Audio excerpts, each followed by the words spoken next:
ഇവിടെ ഒരു സ്റ്റാച്യു ഉണ്ട് കേട്ടോ. ലേക്കിൽ നല്ല ക്ലിയർ വാട്ടറാണ് കേട്ടോ, നല്ല തണവുള്ള വെള്ളമാവും.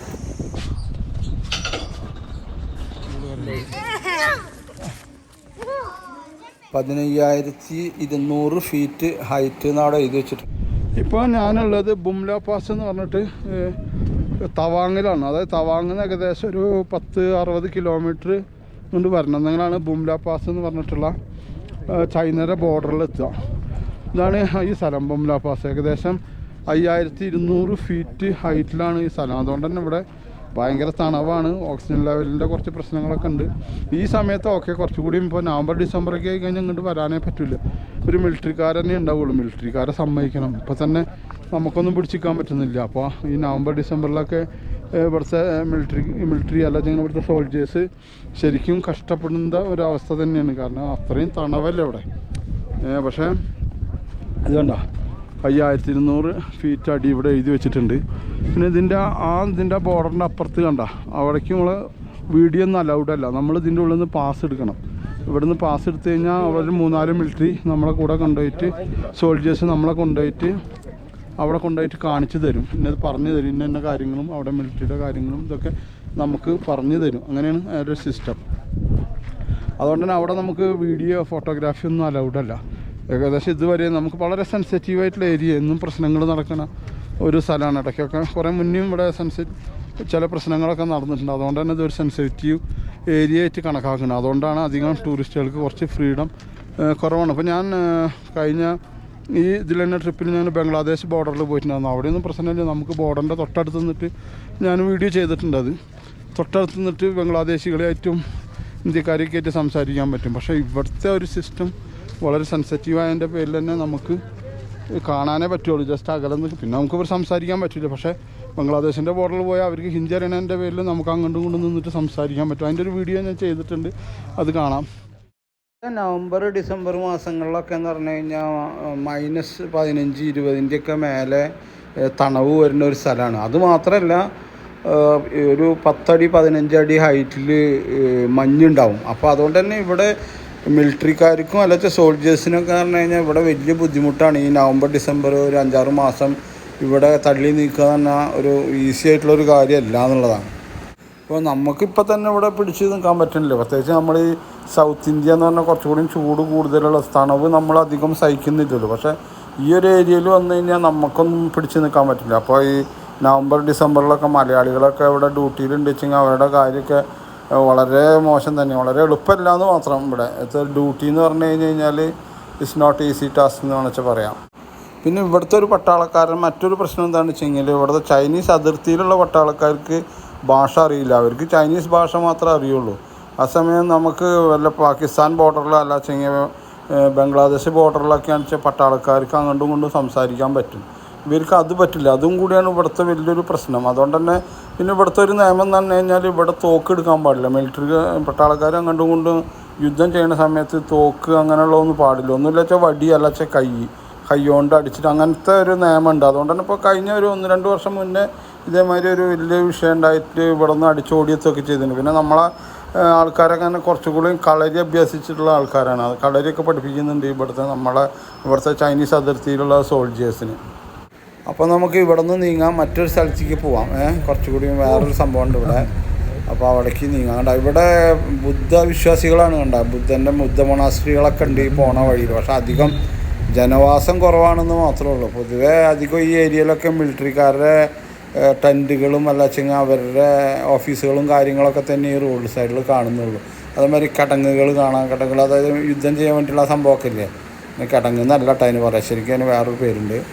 അപ്പോൾ അങ്ങനത്തെ സംഭവങ്ങളൊക്കെ നിറയെ കാണാം. അതേമാതിരി ഒരുപാട് ടെൻറ്റുകൾ. എനിക്ക് തോന്നുന്നു ഇവിടെ മിലിറ്ററിക്കാരാണ്, ജനങ്ങളില്ല ഇവിടെ. താമസക്കാരായിട്ടുള്ള റെസിഡൻസിനെ അധികം കണ്ടിട്ടില്ല. അധികം മിലിറ്ററിയാണ് ഇവിടെ താമസിക്കുന്നതും. അവരുടെ ക്വാർട്ടേഴ്സുകളും അവരുടെ ഓഫീസുകളും ടെൻറ്റുകളൊക്കെയാണ് ഈ പോണ വഴിയിൽ മൊത്തം കാണുക.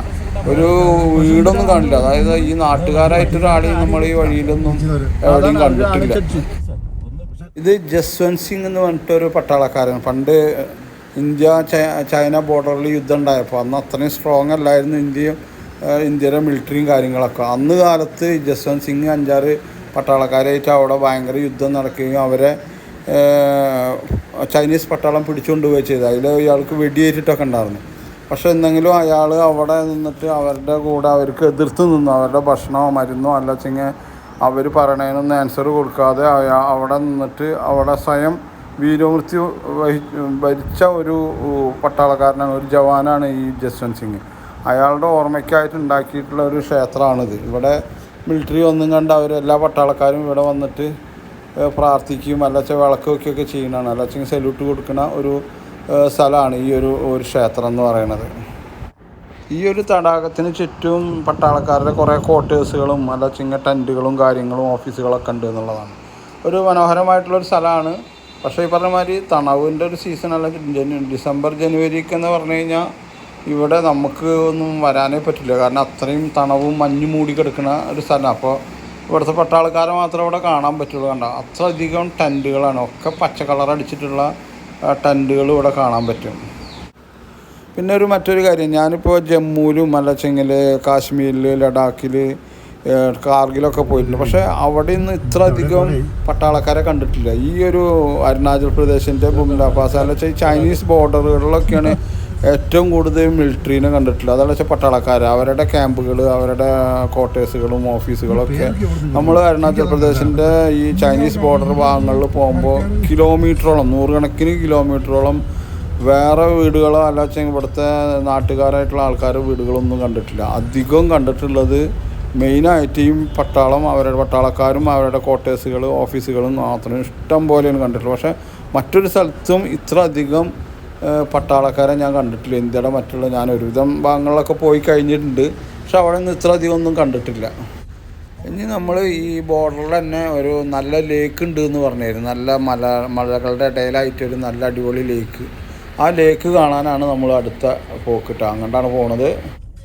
ഇത് മാധുരി ലേക്ക്, അതായത് നമ്മൾ അരുണാചൽ പ്രദേശിലെ തവാങ്ങിൽ വന്നിട്ട് അവിടെ നിന്ന് ഏകദേശം ഒരു 10-40 കിലോമീറ്റർ നമ്മൾ ടാക്സി തന്നെ വരണം. കാരണം ബസ്സും കാര്യങ്ങളൊന്നുമില്ല. ഇവിടേക്ക് അധികം മിലിറ്ററി ക്യാമ്പുകളും കാര്യങ്ങളൊക്കെയാണ്. അവിടെയുള്ള ഒരു ലേക്കാണിത്, മാധുരി ലേക്ക്. ഇതിൻ്റെ കുറേ കൂടെ ഡീറ്റെയിൽ ആയിട്ടുള്ള വീഡിയോസ് ഞാൻ ഇപ്പോൾ കാണിച്ചു തരാം. കുറച്ചുകൂടി വ്യക്തമായിട്ട് തന്നെ ഇത് കാണിച്ചു തരാം. ഇതാണ് മാധുരി ലേക്ക്. നമ്മളെ ഫിലിം ആക്ട്രസില്ലേ, ഹിന്ദി ഫിലിം ആക്ട്രസ് ആയിട്ടുള്ള മാധുരി ദീക്ഷിതിൻ്റെ പേരിലാണ് ഈ ലേക്ക് അറിയുന്നത്, മാധുരി ലേക്ക്. അതിന് കാരണം ഇവിടെ മാധുരി ദീക്ഷിതിൻ്റെ കൊയോള എന്ന് പറഞ്ഞിട്ടുള്ള ഒരു സിനിമ ഷൂട്ട് ചെയ്തത് ഈ ഒരു പെർട്ടിക്കുലറായിട്ടുള്ള ലേക്കിന് ചുറ്റുമായിരുന്നു സാർ. അതുകൊണ്ടാണ് ഇപ്പോൾ ഇതിനെ മാധുരി ലേക്ക് എന്ന് പറയുന്നത്. ഇതിന് മുന്നേ വേറെന്തോ ഒരു പേരുണ്ടാകുന്നു, സംഗീതം എന്ന് എന്തോ ഒരു പേരുണ്ടാകുന്നു. ആ പേര് ഇപ്പം ഈ ഷൂട്ടിങ്ങിന് ശേഷം മാധുരി ലേക്ക് എന്നായി. പിന്നെ ഇതിൻ്റെ ഈ മലയുടെ അപ്പുറം ചൈനീസ് ബോർഡറാണ്. അതുകൊണ്ട് തന്നെ ഇവിടെ കുറച്ചൊരു റിസ്ട്രിക്റ്റഡ് ഏരിയയാണ്. അതുമാത്രമല്ല കുറച്ചൊരു കൺട്രോളൊക്കെ ഉണ്ട് മിലിറ്ററിയുടെ അണ്ടറിലാണ്. മിലിറ്ററിയാണ് ഇവിടുത്തെ കാര്യങ്ങളൊക്കെ നോക്കുന്നത്. അതുകൂടാതെ നമുക്ക് ഒരുപാട് പട്ടാളക്കാരുടെ വാഹനങ്ങൾ ഇതിൽ കൂടെ പോണതൊക്കെ കാണാം. വലിയ വലിയ പട്ടാള ഉദ്യോഗസ്ഥന്മാരൊക്കെ ഇവിടെ വരുന്നതൊക്കെ ഞങ്ങൾ കണ്ടായിരുന്നു.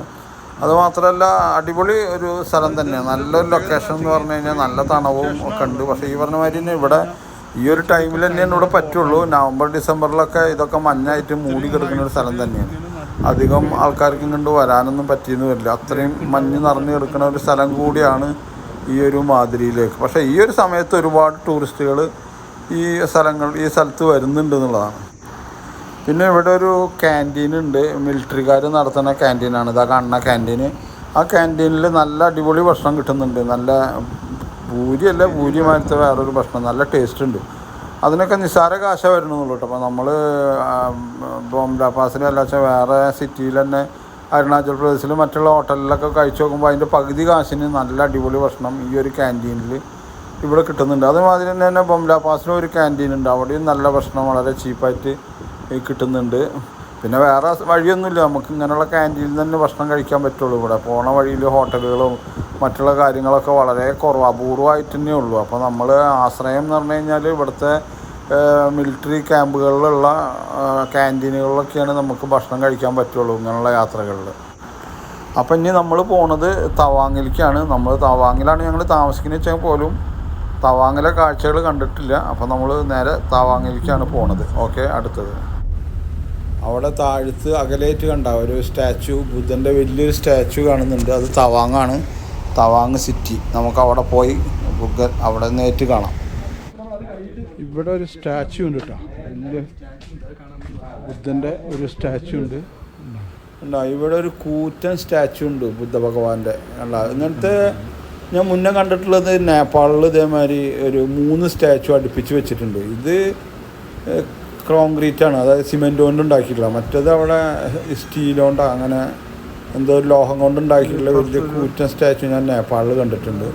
പിന്നെ ഇതിൻ്റെ അടുത്തും വേറെയും കുറേ സ്റ്റാച്ചുകളുണ്ട്, ചെറിയ ചെറിയ സ്റ്റാച്ചുകൾ.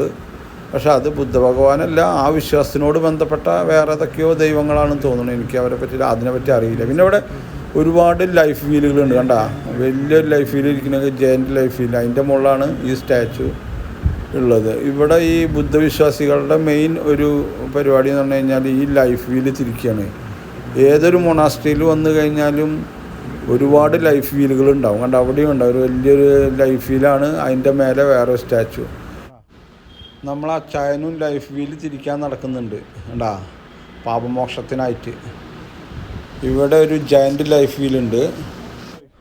ഇത് നമ്മളെ തവാങ്ങിൽ തന്നെയാണ്. തവാങ്ങിൽ ജസ്റ്റ് 2 കിലോമീറ്റർ ഉള്ളൂ. ഞങ്ങൾ താമസിക്കുന്ന സ്ഥലത്ത് നിന്ന് ഒരു 2 കിലോമീറ്റർ വന്നു കഴിഞ്ഞാൽ ഞങ്ങൾക്ക് അവിടെ നിന്ന് കാണാൻ പറ്റും കേട്ടോ. നമ്മളെ ഹോട്ടലിൽ നിന്ന് കാണാൻ പറ്റും ഈ ഒരു സ്റ്റാച്ചു എത്താൻ പറ്റും. ജസ്റ്റ് 2 കിലോമീറ്റർ ഉള്ളൂ.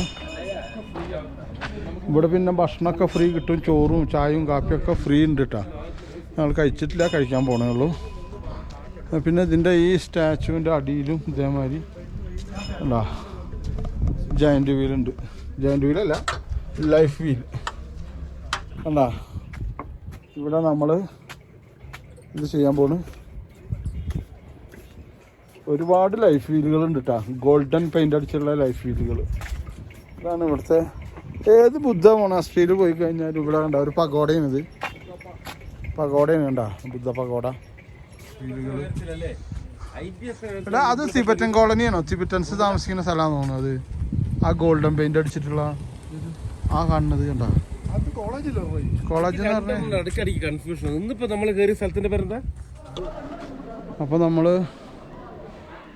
ഇന്ത്യയിലെ ഏറ്റവും വലുതും ഏഷ്യയിലെ സെക്കൻഡ് ലാർജസ്റ്റ് ആയിട്ടുള്ള മൊണാസ്ട്രിയുടെ ഉള്ളിൽ വന്നേക്കാണ്. നമുക്ക് അവിടുത്തെ കാഴ്ചകൾ കാണാം. ഓക്കെ, അവിടുത്തെ ബുദ്ധ സന്യാസികളാണ്. വളരെ ചെറിയ കുട്ടികളും മുതൽ വലിയ കുട്ടികൾ വരെ ഉണ്ട്.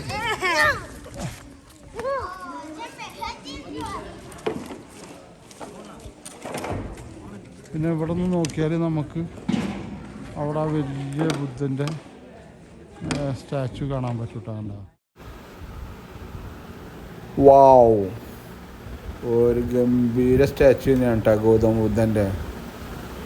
ഒന്നുകൂടി അങ്ങോട്ട് ഉള്ളിലേക്ക് കടന്നു കഴിഞ്ഞാൽ അതിൻ്റെ വലുപ്പം നിങ്ങൾക്ക് മനസ്സിലാവുള്ളൂ. കണ്ട അകലന്നെടുത്ത് കഴിഞ്ഞാൽ നല്ല വലുപ്പമുള്ള ഹോളാണ്. അതുകൊണ്ടാണ് ഒന്നുകൂടി നമുക്ക് അടുത്തേക്ക് കാണിച്ചു തരാം. നല്ല ഹൈറ്റിലുള്ള ഒരു ഗൗതമ ബുദ്ധൻ്റെ എന്താ അല്ലേ, അതിന് ചുറ്റുമുള്ള പെയിൻറ്റിങ്ങും അതേമാതിരി ആ ലൈറ്റ് അറേഞ്ച്മെൻറ്റ്സൊക്കെ നമുക്ക് ശരിക്കും പറഞ്ഞു കഴിഞ്ഞാൽ നല്ലൊരു പോസിറ്റീവ് എനർജി ഉണ്ട് ഇവിടെ നിൽക്കുമ്പോൾ. ഈ ഇതിൻ്റെ ഉള്ളിൽ നിൽക്കും, പ്രത്യേകിച്ച് ഈ ബുദ്ധ ഭഗവാന്റെ മുന്നിൽ നിൽക്കുമ്പോഴേ കണ്ട ഒരുപാട് വലിയ ഹോളാണ് കണ്ട. ആ ഹോളിലൊക്കെ നിറച്ച് ചിത്രപ്പണികളുണ്ട്. അതും നല്ല കളർഫുള്ളായിട്ടുള്ള ചുവപ്പും ഗോൾഡൻ പെയിൻ്റൊക്കെ അടിച്ചിട്ടുള്ള കളർഫുള്ളാക്കിയിട്ടുണ്ട് ഇതിൻ്റെ ഈ ഹോള്. പിന്നെ ഇതിൻ്റെ ഉള്ളിൽ തന്നെ വലിയ ഡ്രാഗൻ്റെ തലകളൊക്കെ കാണാം. അതെന്താണ് ഇതിൻ്റെ ഈ ചിലയിടത്ത് സ്റ്റാച്ചു തന്നെ ഉണ്ടാവും ഡ്രാഗൻ്റെ. ഈ ഗൗതമ ബുദ്ധനും ഈ ഡ്രാഗൺ തലയും തമ്മിൽ എന്തോ കാര്യമായിട്ട് ബന്ധമുണ്ട്. പിന്നെ എന്താ ഇവിടെ ഒരു വലിയൊരു ഡ്രമ്മുണ്ട്, നീല പെയിൻ്റൊക്കെ അടിച്ചിട്ടുണ്ട്, അതും കൊള്ളാം.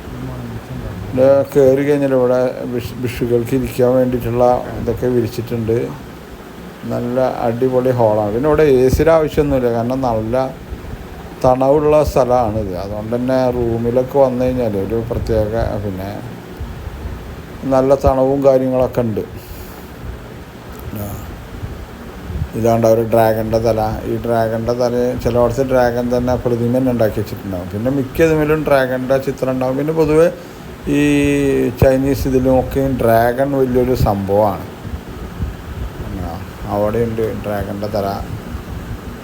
പിന്നെ കളർഫുള്ളാക്കിയിട്ടുണ്ട് ഇതിൻ്റെ ഉള്ളിൽ ഓരോ ഇതും. ഓക്കെ, ഈ മൊണാസ്ട്രിയുടെ ഉള്ളിൽ ഇതൊക്കെ ഇവിടെ നല്ലൊരു വ്യൂ പോയിൻ്റ് ഉണ്ട് കേട്ടോ. അപ്പോൾ അതിൻ്റെ മുകളിലാണ് ഇപ്പോൾ ഞാൻ നിൽക്കുന്നത്. പിന്നെ ഈ മഞ്ഞ പെയിൻ്റ് അടിച്ചിട്ടുള്ളത് ഇവിടുത്തെ സന്യാസിമാർ അവരുടെ സ്കൂളുകൾ, ആശ്രമങ്ങൾ, അല്ല വെച്ചാൽ അവരെ ക്വാർട്ടേഴ്സുകളുടെയൊക്കെ മേൽക്കൂരയാണ്. ഇത് നേരത്തെ അകലെ നിന്നിട്ട് കാണുമ്പോൾ, അതായത് നേരത്തെ നമ്മളൊരു ബുദ്ധഭഗവാന്റെ സ്റ്റാച്ചു കണ്ടില്ലേ, അതിൻ്റെ അവിടെ നിന്ന് കാണുമ്പോൾ അത് ഭയങ്കര ഒരു വ്യൂ കിട്ടി എനിക്ക്. ആ ഒരു കാണുന്ന സ്റ്റാച്ചുവിൻ്റെ അവിടെ നിന്ന് നോക്കുമ്പോൾ ഇത് എന്തോ ഒരു വലിയൊരു സംഭവമായിട്ട് ഫീൽ ചെയ്തു. അതുകൊണ്ടാണ് പിന്നെ ഞങ്ങൾ അന്വേഷിച്ചിട്ട് ഇവിടെ എത്തിയത്. അപ്പോഴാണ് ഇങ്ങനെ ഒരു പഴയ മൊണാസ്ട്രിയുള്ള ഇവർ പറഞ്ഞത്. പിന്നെ ഇതവിടെ കണ്ട വലിയൊരു സ്റ്റേഡിയം ഉണ്ട്. ഇതൊക്കെയാണ് നമ്മളെ തവാങ്ങിലെ കാഴ്ചകൾ. നിങ്ങൾ തവാങ് എന്ന് പറഞ്ഞാൽ അരുണാചൽ പ്രദേശിൻ്റെ രണ്ടാമത്തെ വലിയ സിറ്റിയാണ്. ഈറ്റാനഗറാണ് ഈ അരുണാചൽ പ്രദേശിൻ്റെ ക്യാപിറ്റൽ. അപ്പോൾ ഇതൊക്കെയാണ് തവാങ്ങിൻ്റെ കാഴ്ചകൾ. അപ്പോൾ നിങ്ങൾക്ക് എൻ്റെ ഈ കൊച്ചു വീഡിയോ ഇഷ്ടപ്പെട്ട് കാണും എന്ന് വിശ്വസിക്കുന്നു. കൂടാതെ ഇതുവരെ എൻ്റെ യൂട്യൂബ് ചാനൽ സബ്സ്ക്രൈബ് ചെയ്യാൻ വിട്ടുപോയിട്ടുള്ളവർ മറക്കാതെ സബ്സ്ക്രൈബ് ചെയ്യണം. ആദ്യമായിട്ട് കാണുന്നവരും സബ്സ്ക്രൈബ് ചെയ്യാൻ മറക്കരുത്. അപ്പോൾ ഇതൊക്കെ ഇനി അടുത്തൊരു കൊച്ചു വീഡിയോ ആയിട്ട് വരുന്നവരെ എല്ലാവർക്കും നന്ദി, നമസ്കാരം.